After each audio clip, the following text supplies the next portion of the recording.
Hi dears, എല്ലാവർക്കും പുതിയ വീഡിയോയിലേക്ക് സ്വാഗതം. അപ്പോൾ ഇന്ന് രാവിലെ തന്നെ ബ്രേക്ക്ഫാസ്റ്റ് പുട്ടാട്ടോ ഉണ്ടാക്കുന്നത്. അപ്പോൾ ഞാൻ പുട്ടുണ്ടാക്കിക്കൊണ്ടിരിക്കുകയാണ്. പിന്നെ അതിന് കോമ്പിനേഷനായിട്ട് പഴം വാങ്ങിയിട്ടുണ്ട്. അപ്പോൾ ഇന്ന് പുട്ടും പഴമാണ് ബ്രേക്ക്ഫാസ്റ്റിന്. അങ്ങനെ ബ്രേക്ക്ഫാസ്റ്റൊക്കെ കഴിഞ്ഞിട്ടുണ്ട് കേട്ടോ. പിന്നെ ഉച്ചയ്ക്കത്തേക്കുള്ള കാര്യങ്ങളാണ്. അപ്പോൾ ഇന്ന് കൊഴുവ കിട്ടിയിട്ടുണ്ട്. കൊഴുവ ക്ലീൻ ആക്കാനായിട്ട് പോവാണ്. അപ്പോൾ ഈ കൊഴുവയുടെ കൂടെ കുഞ്ഞു കുഞ്ഞ് അയലയുടെ കുഞ്ഞുങ്ങളും ഉണ്ട് കേട്ടോ. അപ്പോൾ നല്ല ഫ്രഷ് ആയിട്ടുള്ള കൊഴുവയാണ്. പിന്നെ ഞാനതൊക്കെ പോയി ക്ലീൻ ആക്കിയിട്ട് വന്നു.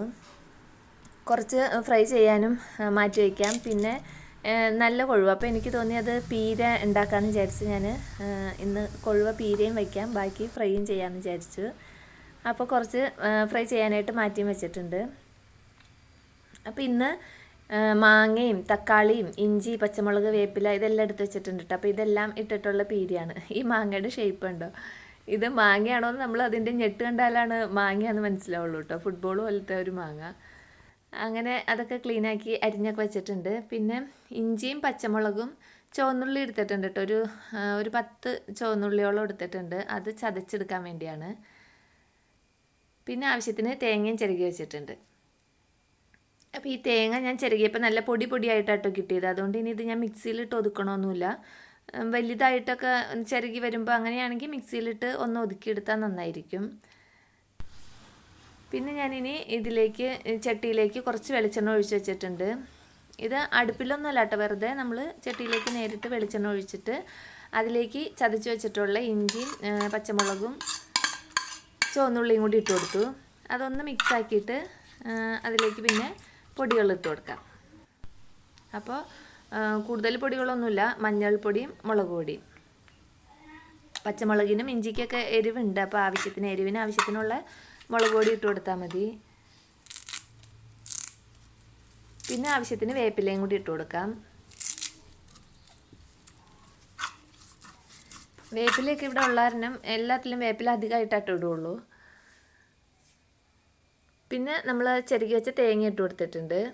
ഇനി ഇതെല്ലാം കൂടി നന്നായിട്ട് മിക്സ് ചെയ്യണം. കൈ കൊണ്ട് മിക്സ് ചെയ്താൽ അത്രയും നല്ലതാണ്. ഈ പച്ചമുളകിന് എരിവുണ്ട്, അപ്പോൾ കൈ പുകയും. അതുകൊണ്ട് ഞാൻ സ്പൂൺ വെച്ചിട്ട് മിക്സ് ചെയ്തത്. പിന്നെ ആവശ്യത്തിനുള്ള ഉപ്പും കൂടി ഇട്ട് കൊടുത്തിട്ട് അരിഞ്ഞു വെച്ചിട്ടുള്ള മാങ്ങ കഷ്ണങ്ങൾ ഇട്ട് കൊടുത്തു. അതും ഒന്ന് മിക്സ് ആക്കിയിട്ട് തക്കാളി ഇട്ട് കൊടുത്തു. അപ്പോൾ ഇതിങ്ങനെ മിക്സിങ് ആണ് ആദ്യമേ. അതെല്ലാം നന്നായിട്ട് മിക്സ് ചെയ്താൽ തന്നെ നമ്മുടെ കറിക്ക് നല്ലൊരു ടേസ്റ്റ് ആയിരിക്കും. ഈ കൊഴുവ ഇട്ടിട്ട് പിന്നെ നമുക്കിതെല്ലാം കൂടി ഇങ്ങനെ ലാവിഷായിട്ട് മിക്സ് ചെയ്യാൻ പറ്റില്ല, അത് പൊടിഞ്ഞു പോകും. അപ്പോൾ അതിന് മുമ്പേ തന്നെ ഇതെല്ലാം മിക്സിങ് നടത്തി വയ്ക്കാൻ വേണ്ടിയിട്ടാണ്. ഇനി മീനിട്ട് കൊടുക്കാം. മീനിട്ടിട്ട് പിന്നെ ജസ്റ്റ് ഒന്ന് മിക്സ് ചെയ്താൽ മതി, ഓവറായിട്ട് മിക്സ് ചെയ്യണ്ട. അപ്പോൾ ഇതുവരെ നമ്മൾ ഇതിലേക്ക് വെള്ളം ഒന്നും ഒഴിച്ചു കൊടുത്തിട്ടില്ല കേട്ടോ. ഇതിനകത്ത് ഒരുപാട് വെള്ളം ഒഴിക്കരുത്, കുറച്ച് വെള്ളം മാത്രമേ ഒഴിച്ചു കൊടുക്കാൻ പാടുള്ളൂ. ഇപ്പോൾ ഈ മീനും കൂടി ഇട്ട് മിക്സ് ചെയ്തിട്ട് ഒരു 2 ടേബിൾ സ്പൂൺ വെള്ളം, 1/4 ഗ്ലാസ് എന്നൊന്നും പറയാനില്ല, ഞാൻ കാണിക്കാം. കുറച്ച് വെള്ളമാണ് ഞാൻ ഒഴിച്ചിട്ടുള്ളൂ. ഇത് ഇത്രയും വെള്ളമാണ് ഒഴിക്കണത്. അത് മതി കേട്ടോ. ഇനി ഇതിൽ നിന്ന് തന്നെ വെള്ളമൊക്കെ ഒന്ന് ഇറങ്ങും. അപ്പോൾ നമ്മൾ ആദ്യമേ തന്നെ കൊണ്ടുപോയിട്ട് തീ ഹൈ ഫ്ലെയിമിൽ ഇട്ടിട്ട് ഇത് അടുപ്പിൽ വയ്ക്കരുത്. അപ്പോൾ വെള്ളം ഇറങ്ങണതിന് പകരം ചട്ടി കത്തി അടിയിലിരിക്കണതെല്ലാം കരിഞ്ഞേ പോവുള്ളൂ. മീഡിയം ഫ്ലെയിമിലിട്ടിട്ട് ചട്ടിയും അരപ്പൊക്കെ നന്നായിട്ട് ചൂടാവണ വരെ മീഡിയം ഫ്ലെയിമിലിടുക. അത് കഴിഞ്ഞിട്ട് സിമ്മിലേക്ക് ഇടണം. അപ്പോൾ അതിൽ നിന്ന് നന്നായിട്ട് വെള്ളം ഇറങ്ങി വരും. അങ്ങനെ അത് വേവാനായിട്ട് വെച്ചിട്ടുണ്ട്. ഇപ്പോൾ ഇതിൽ നിന്ന് നന്നായിട്ട് വെള്ളം ഇറങ്ങിയിട്ടുണ്ട്. ഞാൻ തീ ഇപ്പോൾ സിമ്മിലാട്ടോ ഇട്ടേക്കണത്. അപ്പോൾ ഈ പീരയാകുമ്പോൾ അതിന് ഒരുപാട് ചാറിലിരുന്നാൽ കൊള്ളില്ലല്ലോ. അപ്പോൾ ഈ ഇറങ്ങി വന്ന വെള്ളം തന്നെ ഈ മീനിൻ്റെ കഷ്ണങ്ങൾ ആ വെള്ളത്തിൽ വെന്ത് കിട്ടും. എന്നിട്ട് പയ്യെ ഒന്ന് മിക്സ് ആക്കുക. സ്പൂണിൻ്റെ ബാക്ക് സൈഡ് വെച്ചിട്ട് മിക്സ് ആക്കണമായിരിക്കും നല്ലത്, അല്ലെങ്കിൽ അത് മീനെല്ലാം ഉടഞ്ഞു പോകും. അങ്ങനെ ഇടയ്ക്കിടയ്ക്ക് ഇതിങ്ങനെ ഒന്ന് മിക്സ് ആക്കി കൊടുത്തുകൊണ്ടിരിക്കണം, അല്ലെങ്കിൽ അത് അടിയിൽ ചിലപ്പോൾ അടി പിടിക്കാൻ സാധ്യതയുണ്ട്. അപ്പോൾ ഇടയ്ക്കൊന്ന് മിക്സ് ആക്കി എടുക്കുക. പിന്നെ അതാ ലാസ്റ്റായിട്ട് കുറച്ച് വേപ്പിലയും വെളിച്ചെണ്ണയും കൂടി ഒഴിച്ചു കൊടുത്തിട്ടുണ്ട്.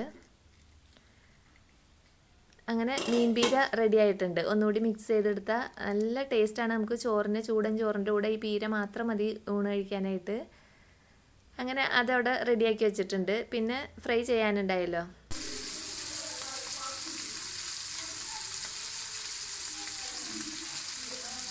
അങ്ങനെ ഫ്രൈ ഒക്കെ ചെയ്തു, ഊണൊക്കെ കഴിച്ചിട്ടുണ്ട് കേട്ടോ. പിന്നിപ്പോൾ വൈകുന്നേരം അപ്പോൾ ഞാൻ കഴിഞ്ഞ ദിവസം പറഞ്ഞില്ലേ ഞങ്ങളൊരു ബേബി ഷവറിന് പോയിരുന്നു. അപ്പോൾ അവിടെ നിന്ന് അമ്മായി തന്നുവിട്ട പലഹാരങ്ങളാട്ടോ. അന്ന് നമുക്ക് തിരിച്ചു വരുമ്പോൾ ചിക്കൻ ബിരിയാണിയും തന്നു വിട്ടായിരുന്നു. പിന്നെ അങ്ങനെ പലഹാരങ്ങളും ഏത്തപ്പഴമൊക്കെ ഉണ്ടായി. പഴം നമ്മൾ വേവിച്ച് കഴിച്ചായിരുന്നു. കുറച്ച് പലഹാരങ്ങളൊക്കെ എടുത്തത്. അപ്പോൾ ചായക്കപ്പോൾ വൈകുന്നേരം ഇതൊക്കെ കൂട്ടിയാണ് ചായ കഴിച്ചത്. പിന്നെ ഡിന്നറിന് ബ്രോസ്റ്റഡ് വാങ്ങിയിട്ട് വന്നു കേട്ടോ. അപ്പോൾ പിന്നെ വേറെ ഒന്നും ചെയ്യേണ്ടി വന്നില്ല. ഡിന്നറിന് കുട്ടികൾക്ക് ബ്രോസ്റ്റഡ് കഴിക്കണം എന്ന് പറഞ്ഞപ്പോൾ വാങ്ങിയിട്ട് വന്നതാണ്. അങ്ങനെ ഡിന്നറൊക്കെ കഴിഞ്ഞു. അപ്പോൾ എൻ്റെ ഇന്നത്തെ വിശേഷങ്ങൾ ഇതൊക്കെയാണ്. വീണ്ടും അടുത്ത വീഡിയോയിൽ അടുത്ത വിശേഷങ്ങളുമായിട്ട് വരാം. വീഡിയോ എല്ലാവർക്കും ഇഷ്ടമായെന്ന് വിചാരിക്കുന്നു. ഇഷ്ടപ്പെട്ടാൽ ഒന്ന് ലൈക്ക് ചെയ്യുക. Thanks for watching.